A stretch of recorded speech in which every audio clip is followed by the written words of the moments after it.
So I posted a video on my channel of a teak bench which I glued back together following a break and fully refurbed it, give it a good clean up.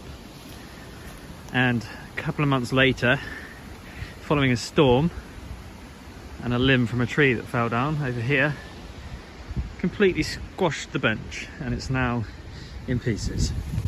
So I don't think I'm going to try and do that again. Pretty disappointed by that one, but it's pretty fun, isn't it? I mean, look at the state of it. Over here was the limb from the tree.